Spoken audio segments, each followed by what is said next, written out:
بسم اللہ الرحمن الرحیم۔ زیادہ اور لذیذہ کھانے کے بارے فرامین اہل بیت کے مطابق حدیث میں ہے کہ اہل بیت علیہ السلام سے ظاہر ہوتا ہے کہ زیادہ لذیذہ کھانا کھانا اور دوسرے لوگوں کو کھلانا اور اس کی صفائی اور خوبی میں تکلف اور اہتمام کرنا مستحب سن بات ہے، اور اپنے اوپر حرام کر لینا مناسب نہیں، مگر یہ ضروری ہے کہ وجہ حلال سے ہو اور اتنا کھانا نہ کھائے کہ عبادت الہی سے محروم رہے۔ حیوانات کے مانند ہر وقت کھانے پینے میں ہی کے خیال رکھنا میں نہ رکھے، بلکہ کھانے پینے سے اصل مقصد یہ سمجھے کہ عبادت کی قوت حاصل ہو، یہ ضرور ہے۔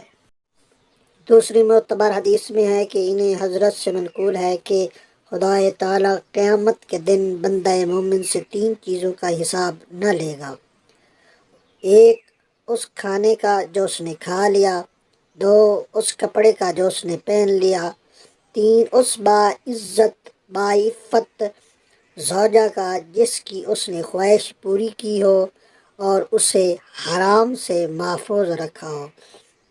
اللہم صلی علی محمد وآل محمد۔ حضرت امام جعفر صادق علیہ السلام سے منقول ہے کہ 3 عادتیں ایسی ہیں کہ وہ جس شخص میں ہوں گی اللہ تعالیٰ اسے دشمن رکھے گا۔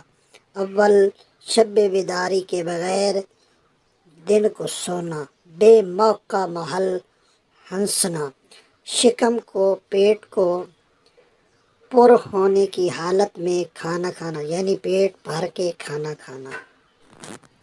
ابو حذیفہ حضرت کے خدمت میں حاضر ہوئے، اس کا پیٹ ایسا بھرا ہوا تھا کہ ڈکار پر ڈکار چلے آتے تھے۔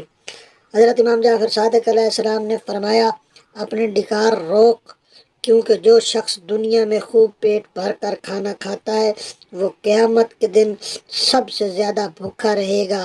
حضرت کی اس فرمان کے بعد ابو حذیفہ مرتے دم تک پیٹ بھر کر کھانا نہیں کھایا۔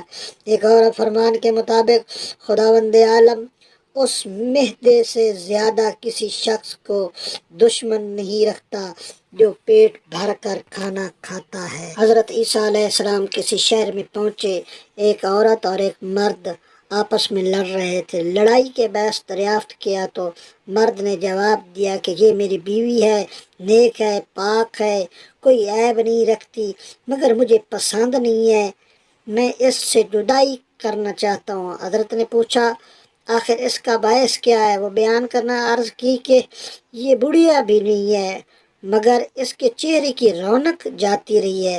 حضرت عیسیٰ نے عورت سے دریافت کیا، کیا تو چاہتی ہے کہ تیرے چہرے کی رونق بحال ہو؟ عرض کی، کیوں نہیں؟